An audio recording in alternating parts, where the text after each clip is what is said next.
नमस्कार दोस्तों, GNS news में आपका स्वागत है। हर उपयोगी जानकारी और काम की खबर से अपडेट रहने के लिए अभी सब्सक्राइब करें हमारे चैनल को और साथ में बेल आइकन भी प्रेस कर ले और वीडियो को ज्यादा से ज्यादा दोस्तों में शेयर करें। तो चलिए बढ़ते हैं खबरों की ओर। आपको बता दें, वैसे तो दिल्ली जैसे महानगरों में एलपीजी सिलेंडर की कीमत 1000 रुपये से ज्यादा है, लेकिन करीब 76 लाख परिवार के लिए अच्छी खबर है। दरअसल राजस्थान में अब बीपीएल और प्रधानमंत्री उज्ज्वला योजना में शामिल निम्न आय वर्ग के लगभग 76 लाख परिवारों को सिर्फ 500 रुपये में घरेलू गैस सिलेंडर मिलेगा। राजस्थान के मुख्यमंत्री अशोक गहलोत ने राज्य का बजट पेश करते हुए यह जानकारी दी है। इसके साथ ही उन्होंने बताया कि इस पर 1500 करोड़ रुपए का खर्च आएगा। बहरहाल आइए जानते हैं कि अब दिल्ली जैसे महानगरों में एलपीजी सिलेंडर की कीमत क्या है।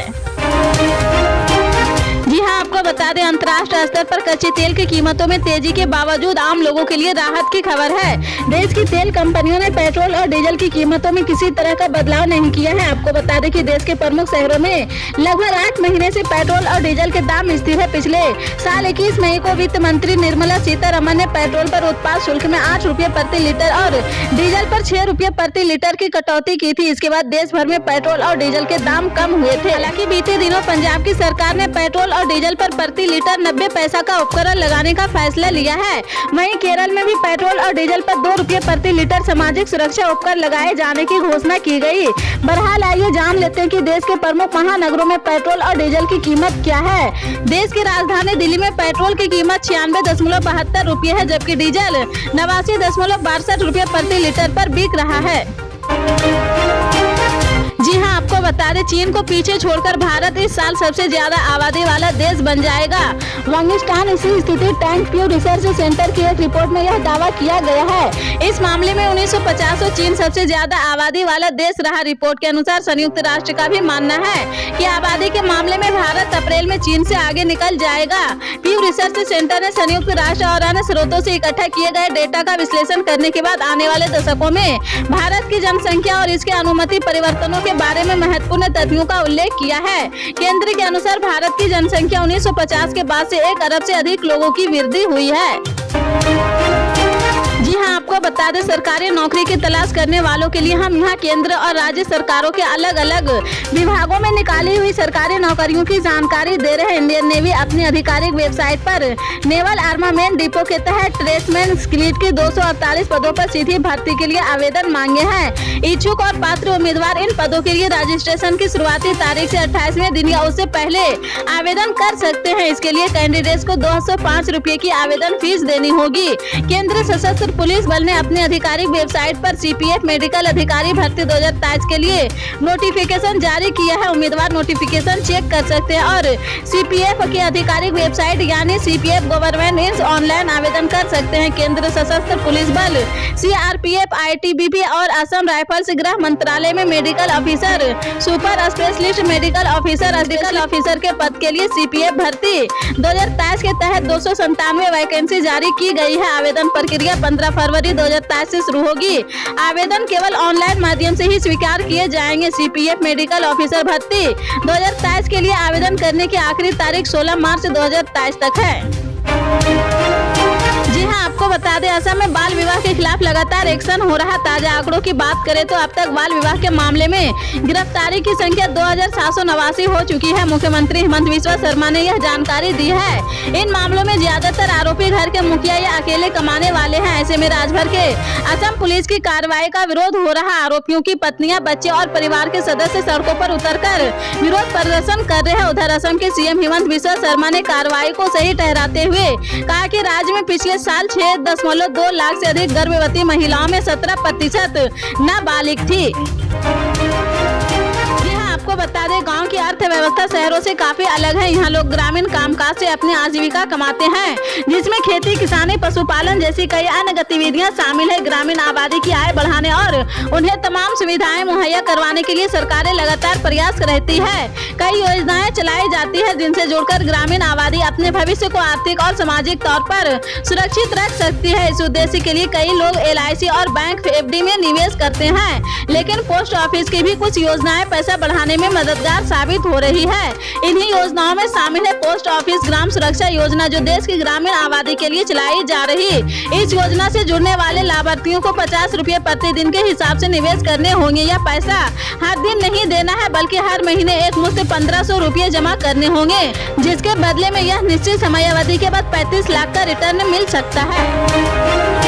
जी हां, आपको बता दें, उत्तर पश्चिमी भारत के कई राज्यों में आज दिन के वक्त तेज हवाएं चल सकती है। वहीं पहाड़ों पर बारिश और बर्फबारी का दौर आज यानी 11 फरवरी को भी जारी रहने का अनुमान है। मौसम विभाग के माने तो इस हफ्ते देश के किसी भी हिस्से में शीतलहर की स्थिति नहीं रहेगी। वहीं अगर तापमान की बात करें तो उत्तर भारत के इलाकों में आज न्यूनतम तापमान 9 से 12 डिग्री के बीच रह सकता है। देश की राजधानी दिल्ली में आज न्यूनतम तापमान 13 डिग्री और अधिकतम तापमान 29 डिग्री रह सकता है। वहीं दिन के वक्त दिल्ली में आज तेज हवाएं चल सकती है। 12 और 13 फरवरी को भी दिल्ली में तेज हवाएं चल सकती है।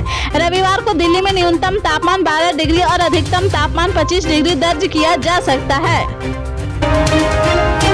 महाराष्ट्र के पुणे स्टेशन पर वंदे भारत एक्सप्रेस के आगमन का ढोल बाजी के साथ शानदार स्वागत किया गया है। यह ट्रेन मुंबई से सोलापुर के बीच चलती है और शुक्रवार को पीएम मोदी ने हरी झंडी दिखाई है। पुणे स्टेशन पर ट्रेन के आने से पहले से ही बड़ी संख्या में लोग ट्रेन के स्वागत के लिए ढोल बाजी के साथ प्लेटफॉर्म और मौजूद थे। वंदे भारत एक्सप्रेस के शानदार स्वागत के वीडियो को सेंट्रल रेलवे ने अपने ट्विटर हैंडल पर शेयर किया था। यह वीडियो प्रधानमंत्री मोदी को काफी पसंद आया है। उन्होंने इस वीडियो को अपने ट्विटर हैंडल पर शेयर किया है और लिखा है कि निश्चित तौर पुणे के लोग पारंपरिक शैली से स्वागत करना चाहते हैं। पीएम मोदी ने कल मुंबई से शिरडी और सोलापुर के लिए 2 वंदे भारत ट्रेन को शुक्रवार को हरी झंडी दिखाई थी। पीएम मोदी ने छत्रपति शिवाजी महाराज टर्मिनल से आयोजित एक कार्यक्रम में CSMT सोलापुर वंदे भारत एक्सप्रेस को हरी झंडी दिखाई थी। यह ट्रेन पुणे के रास्ते सोलापुर तक जाती है। पुणे पहुँचने पर इस ट्रेन को लोगों ने शानदार से स्वागत किया है। जी हां, आपको बता दें, मुख्यमंत्री हेमंत सोरेन की खातियानी जोहार यात्रा के तीसरे चरण की शुरुआत 13 फरवरी से हो रही है। इसके तहत 13 फरवरी को चतरा और 14 फरवरी को लातौर में खातियानी जोहार यात्रा होना है। वहीं 14 फरवरी को सीएम श्री सोरेन लातेहार में फिर चतरा की भी समीक्षा बैठक करेंगे, जिसमें राज्य के सभी आला अधिकारी भी मौजूद रहेंगे। बताया गया कि फरवरी माह में यह सीएम की अंतिम जोहार यात्रा है। इसके बाद फरवरी और मार्च में विधानसभा सत्र आयोजित हो रहा है। इस कारण फिलहाल खातियानी जोहार यात्रा को टाल दिया गया है। अब यात्रा अप्रैल माह से आरंभ होगी, जो मई तक चलेगी, जिसमें बचे हुए जिलों को कवर किया जाएगा। जी हां, आपको बता दें, प्रधानमंत्री नरेंद्र मोदी 12 और 13 फरवरी को राजस्थान और कर्नाटक का दौरा करेंगे। इस दौरान राजस्थान में प्रधानमंत्री नरेंद्र मोदी हजारों करोड़ों रुपए की लागत से तैयार होने वाली परियोजनाओं का उद्घाटन व शिलान्यास करेंगे। प्रधानमंत्री मोदी 12 फरवरी को राजस्थान के दौसा जिले में मुंबई एक्सप्रेसवे का दिल्ली दौसा लालसोट खंड राष्ट्र को समर्पित करेंगे। यह खंड दिल्ली से जयपुर की यात्रा के समय को लगभग 5 घंटे से घटाकर लगभग 3.5 घंटे कर देगा। पीएम मोदी का राजस्थान और कर्नाटक राज्य में दौरा काफी अहम माना जा रहा। प्रधानमंत्री नरेंद्र मोदी 13 फरवरी की सुबह 9:30 बजे कर्नाटक के एयरकॉम में एयरो इंडिया 2023 का उद्घाटन करेंगे। पीएम मोदी एयर इंडिया 2023 के 14वें संस्करण का उद्घाटन करेंगे। राजस्थान में कार्यक्रम के दौरान प्रधानमंत्री 5,940 करोड़ रुपए से अधिक की लागत से विकसित होने वाली 247 किलोमीटर लंबी राष्ट्रीय राजमार्ग परियोजनाओं की आधारशिला भी रखेंगे। जी हां, आपको बता दें, पूर्णिया एयरपोर्ट को लेकर अब तक क्षेत्र के लोगों की उम्मीदें फिर से तेज हो गई है। समाधान यात्रा में पहुंचे मुख्यमंत्री नीतीश कुमार ने कहा कि पूर्णिया एयरपोर्ट को लेकर जो भी बाधा आ रही है उसे राज्य सरकार दूर करने को तैयार है, बशर्ते केंद्र सरकार सहयोग करने को तैयार नहीं है। वह क्यों नहीं कर रही, यह आश्चर्य की विषय है, जबकि यह सबसे पहले ही बन जाना था। लेकिन अब तक एयरपोर्ट नहीं बनना मेरे लिए तकलीफ दे है। मुख्यमंत्री शुक्रवार को पूर्णिया समाहरणालय में समीक्षा बैठक के बाद पत्रकारों से बात कर रहे हैं। मुख्यमंत्री नीतीश कुमार ने कहा कि सबको पता है कि सबसे पहले इसको बनवाना था, या तैयार भी थे। 2017 में इसको लेकर कई मीटिंग हुई है। 2 बार केंद्र सरकार के लोग यहां आकर मीटिंग किए हैं। हम दूसरी तरफ से तभी आए हैं जब इन लोगों के साथ आए, तभी आए हैं मीटिंग में। एक बात तय हो गई है, फिर इतनी देरी क्यों हो रही, यह आश्चर्य है। मुझे इतनी तकलीफ है कि हम कह नहीं सकते। दरभंगा से पहले यह बनना था। अगर कोई दिक्कत है तो उसे दूर करने को हम तैयार है, जहाँ कहें वहीं करने को तैयार हैं। झारखंड के रामगढ़ जिले के रामगढ़ विधानसभा उपचुनाव में 10 फरवरी को नाम वापसी के अंतिम दिन किसी उम्मीदवार ने भी नाम वापस नहीं लिया। अब चुनाव मैदान में कुल 18 उम्मीदवार बच गए हैं। 20 में से 2 उम्मीदवारों का नामांकन पर्चा रद्द हो गया।